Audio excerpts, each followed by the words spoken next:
Yo, what up? Welcome to Mo Boxing No Problem. I'm Jose Maria Jr., and I'm joined by my co-host today, Kayla from Ringside with Kayla. How's it going, Kayla? Hi, I'm good. What's up? Good. And we got a special guest with us today, returning to the platform, Ernesto Tito Mercado. How's it going, Tito? Going good, man. Everything's going good. How about you guys, folks?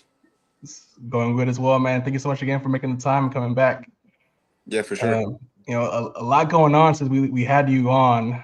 First thing I want to start off with is your Matchroom deal. When we last interviewed you, you're still, very much independent, self-promoted, and now you've landed a deal with, one of the four major promoters, with Eddie Hearn, who's considered probably the best one. How did that deal come to be, and was there like a bidding war with other like promoters you were considering at that time? Yeah, there was other promoters, man, that were, we were considering that had offers out there, but we just felt like Eddie was, the best one at that time to really bring my name out there. We feel like, we beat some pretty good guys and just haven't got the recognition we deserve. And I feel like now, even with the last fight, I definitely feel like my name has been buzzing. So we feel like we're on the right track right now with Eddie. Absolutely. All right, Kayla. All right. So let's talk about your Matchroom debut versus Jose Pedraza. He was a former two-division world champion. He was meant to be your toughest opponent on paper, but you were able to knock him out in 4 rounds. Was that the statement that you were looking in doing towards him, or did you come in with a different fight plan? Or like, how important was it for you to make that statement in your first fight with Matchroom against him? I think it was real important, especially my first fight falling off in October because my opponent came in overweight. So I was like real anxious, and a lot of people were, I guess, tuning in to see what I would do, especially with a better opponent. So I think it was definitely real important for me to take him out of there the way I did, and ultimately I feel like just steal the show. There's some good guys in the card, and I wanted to kind of steal the show from everybody, and I feel like I did that. Absolutely. And not speaking of statements, not only do you make them inside the ring, Tito, but you also make them outside the ring. Yeah. Speaking of stealing moments, I think you had the most viral moment with the Pacheco Nelson press conference where you called out Keyshawn and Shakur at the same time. What made you want to call them out, then and there on stage? Just man, like I've been doing for a long time already. Those guys. I know they're at 135, but they in the past they claimed they would go up to 140 to fight certain people. So I was like, you know what, it's my time to make it known. I've been saying it for a while that I really want those guys. And when the lights came up on me and everything, I showed that I'm still that same person, that true person that I'm gonna call them out and say exactly how it is. And after the fight, I had some words for Shakur too, and he didn't really say too much. Right on. And at the moment, Keyshawn Davis is a top-ranked fighter, and Shakur Stevenson is a free agent after his next fight versus Zapeda. Is Eddie Hearn confident that he can get you a fight with either of those two fighters? Um, I'm not too sure with either of them, to be honest with you. Obviously, Keyshawn being with top rank, that one might be a little bit more difficult. But Shakur, he's only emphasized he'll go up and wait for certain guys. He said he wouldn't go up to 140 for me because he's at 135. But the other day I just heard him say he go up to 54 for Conor Ben. So the guy is just, he's definitely picking his fights that you'll go up to and wait in class for. So I don't know if I'll ever get a fight between them. But if he's at 140 and he has the title, I think definitely we can make something happen. But other than that, I don't think so. Not willingly, he'll make it at least for sure. Yeah, and I did see that tweet about him going up to 54 for Conor Ben. I think he was interviewed and then backtracked, said he would go up to 47 for Conor Ben, but you just never know with Shakur. Yeah, Um, guys, got something. You got yeah, something special for sure. but coming back to you and your next scheduled fight, you're gonna be back June 14th, Madison Square Garden, New York City. Was New York on your bucket list of cities you want to fight in as a pro? Oh, for sure. And then it being in Madison Square Garden too, I think that kind of makes it a lot more exciting. You also got another 140 pounder, the champion right now. So to be able to make a statement and then go cause some ruckus over there for him too, I think that would be great. But yeah, ultimately, there's been a lot of big great fights at Madison Square Garden. So I'm just looking to add to that. I don't.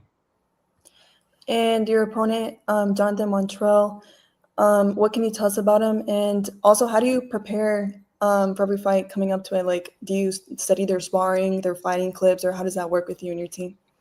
I seen a couple clips of him. I can't say too much on him. I know he's fought guys like Delonte Johnson, who's I would say a prospect with top rank. He went the full distance with him. He fairly competitive fight with him, and yeah, man, I watch some fights. I don't watch too many. Sometimes you got guys that watch too much film and they try to change their whole style for a certain fighter. I'm not trying to do that. I usually let that to my pops, who's my trainer. He kind of just, watches more of the film and kind of tells me the adjustments he wants to make. But this camp was different because this camp we went to Mexico and the FA over there to go have a training camp. Usually we do training camps in Big Bear or obviously my home gym local, but this time we did it over there. We had a month out there and we had an Airbnb, set up a gym, got a lot of great sparring out there. So it was different. A lot, obviously high altitude over there. That's why a lot of world champions go train over there. So it's definitely been different, and we're hoping for better results than we had last fight. Absolutely. And then this upcoming fight, it's going to have 2 titles on the line. We got the IBF North American Super Lightweight title, as well as the WBC Continental America Super Lightweight title. Does that give you extra motivation, when you're training for fight night? What did it mean to you to add those titles to your resume?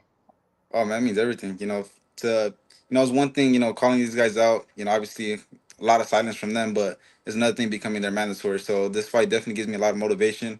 And just to finally be ranked, man, to be able to get these fights and not just call for them, but kind of knock on the door, man, and make these guys fight. It's definitely something that excites me, and I'm excited, man, to see what comes on June 14th, because I'm gonna cause a reckoning that day for sure. For sure.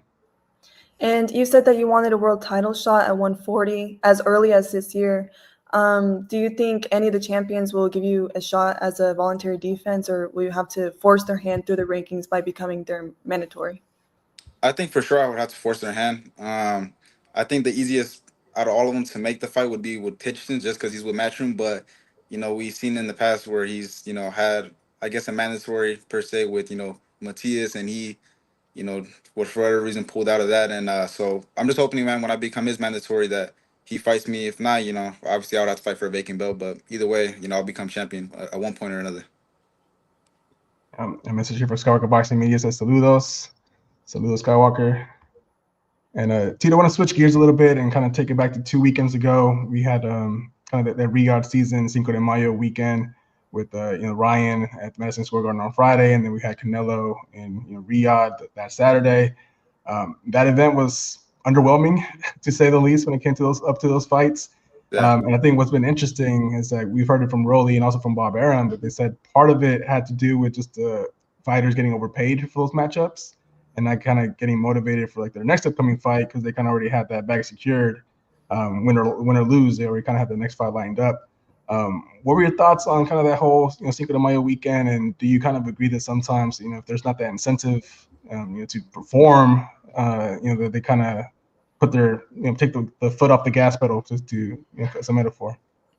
I don't think so much it was the incentive part. I think it was just the fighters they put up there to fight. You got Devin Haney, who's, we kind of had already, kind of an assumption that he was kind of, shot already. He still has trauma, we could tell from, that Ryan Garcia fight.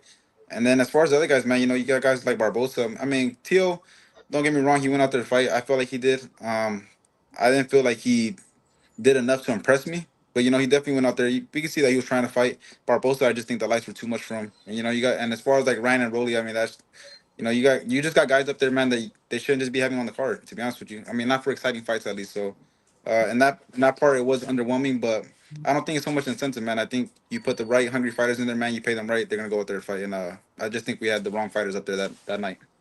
Gotcha. No, that makes sense. Coming here from the Sports Institute says, salute Tito. I miss missing you guys at G2G. Salute to David. Sure. Also previously speaking of Riyadh season, we saw a tweet from Turkey Al Sheikh that Dana White will no longer be promoting the mega fight between Canelo and Crawford. And also this was supposed to be Dana White's first event under TKO Boxing. Do you think that Dana White will be a successful promoter in boxing? I'm not sure. It depends what type of, I guess, structure they try to put out there, right? I mean, boxing is obviously a lot different from UFC. Guys are tempted to get paid a lot more than UFC, so it depends what type of pay structure. And I seen like a kind of, I don't know if it was what they were aiming towards, but kind of like a little fake structure example. And I was like, I don't know that, I don't think that would work. Just way different. I don't know if they have the right mentality to bring it to the boxing, but I mean, we'll see. Thankfully, I think they did a good choice for not having him promote this such big of a fight. On his first time, I think they should kind of start him out with a little something smaller. So I'm glad that he didn't get this first one. That makes sense. And then Tito, we know you can be the good guy and you can also be the bad guy. Do you find yourself kind of embracing that villain role more, or does it really matter? It doesn't really matter, man. I guess I thought I was a good guy. I was trying to take these guys out. I was trying to wipe these guys out for you guys, but it tends to seem like I'm the villain. So I mean, it's whatever it is, man. I just be myself. It's not like a certain role I'm trying to play, or I'm not trying to be a good guy or a bad guy. I'm just being me, and whether people see me as a good guy or a bad guy, that's fine. But I thought I was a good guy, to be honest with you. I was surprised you guys see me as a villain, but it's cool. I mean, regardless, I still get eyeballs in, and I still entertain people. So that's the best part about it. Yeah, no, the thing, unfortunately, we get a lot of people that sometimes are not fans of boxing, but fans of a certain fighter. So if you go after their fighter, they kind of see as a villain. Yeah, yeah, for sure. Yeah, they don't like the way I talk to their fighters. It's all Yeah, good. Somebody got to do it though. got that right. All right. For these next few questions, there's going to be boxing predictions for these fights that are either rumored or confirmed. All right. So the first fight, Shakur Stevenson versus William Zapeda. I have Shakur Stevenson winning that fight. Just because his last two performances with a southpaw, Tevin Farmer, I don't think he looked as good as he should have. And seeing that Shakur is more of a defensive fighter, he's a lot slicker. I just don't see how he's gonna get to him. To be honest with you, I think Shakur is gonna be able to, in a boring style, obviously, in a boring fight, but I think he should be able to outpoint him easily. All right. In the next fight, Keyshawn Davis versus Edwend de los Santos. I see Keyshawn. I don't know if I see him knocking him out, but I see him for sure beating him. Hopefully, it's a lot more exciting than how Shakur did it. But I definitely see him beating him. I mean, Edwin de los Santos has been off the ring for what, 2 years? It's been Yep. way too long. Being off the ring, man, for that long, regardless of how dangerous a fighter you are, man, that affects you. I don't know how he's gonna adjust in those first 6 7 rounds. It's gonna take him a while to accumulate back together, and I don't really see it happening. So I see, if anything, Keyshawn winning by unanimous decision or maybe a late stoppage, but I think unanimous decision for sure. And what about Manny Pacquiao versus Mario Barrios? Oh man, that's a fight that definitely surprised a lot of people. I don't know how that fight's gonna be made, but I don't know, man. I don't really see too much of Mario Barrios. I don't really see too much of him. He's the guy that I don't know how he became champion, to be honest with you, and I don't mean that no disrespect, but um, he should be able to beat Manny Pacquiao. Manny Pacquiao just too old. He's been out of the ring for what, like 5 years, I think it is, I think 5 years. so. And I don't know, man. I don't know if he's been president in Philippines or something, but he's got his priorities all over the place. So I don't really see him winning this fight, to be honest with you. But hopefully he doesn't get hurt. Nobody wants to see legends get hurt like that. So yeah. All right. And what about Canelo versus Crawford? I got Canelo winning that fight. I don't know. I think people are too delusional still. Canelo, don't get me wrong, he can still fight. And he's a bigger guy. Crawford jumping up that many weight classes, I just don't feel like he's gonna be able to withstand his power. And you forget that Canelo can box too. He got skills, so I didn't see Crawford look as dominant as he usually does when he fought Matchroom at 154. I don't know how good he'll look at 168.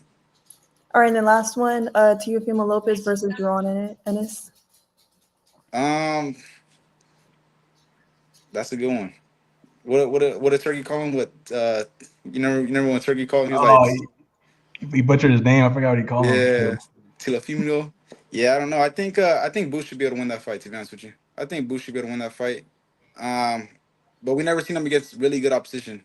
Don't get me wrong, Stellionis, he was a world champion obviously for a reason, but I didn't really see too much in him. So I mean, never know. I mean, Teofimo is athletic. He might give him some problems, but I think Boots is probably too big. So I think Boots probably win that fight. Perfect. And a few comments before we go on with the next question. We got Mr. Mosey saying, I came from a boy Tito, steals a show at Madison Square Garden. Yep. For show. And then we got Vito Ramirez says, what's up, Tito? You're one of my faves to watch. Keep it up, champ. I know you'll knock out Shakur and Keyshawn the same night. That's facts. There you go. Coming back to you, Tito. I know you've shouted out Pomona in a lot of your interviews. What do your Pomona roots mean to you? It means a lot to me, man. It kind of makes me who I am. Obviously, my upbringing. Growing up pretty much Pomona my whole life. I went to school in Pomona, graduated from Pomona High School, man. So it's definitely a lot of boxing too, man, involved. You got guys like Albert Davila, Richie Sandoval, who just passed away. Mike Weber, who was also a world champion here. So we got a lot of boxing roots, man. And obviously, the most probably famous one out of all of them, Shane Mosley, right? Who fought a lot of good guys, and I'm just hoping to add to that name and just just to give the city a little bit of hope, man. We haven't had too much going on here, so to be able to become a world champion and give these kids some hope, that'd be great. I think I would accomplish my mission here. Well said. And bringing up Matchroom again, is it in you and Matchroom's plans to get you a homecoming fight in LA? Oh yeah, for sure. Yeah, for sure. We've been talking about it. Hopefully a main event, and we're trying to in talks with a big opponent. So that's something that we're working our way up to. Hopefully, the next fight we're able to do something in LA. That would be great. That would be awesome. Final question we got for you, Tito. It's not really a question. I was just opening up the floor to you. What's the message you want to send to your fans and supporters? Man, just tune in June 14th at Madison Square Garden. You're gonna have some great fights. Obviously, fights in New York is always exciting. So if you're out there, tune in. If not, make sure you guys just tune in on the Zone app. And man, just like always, man, I always go over there excite, inside and outside the ring. And just expect a knockout, man, and for me to go do some reckless stuff. There you go. Tune in June 14th. And Tito, we got your Instagram handle here scrolling. Is at Real Tito Mercado.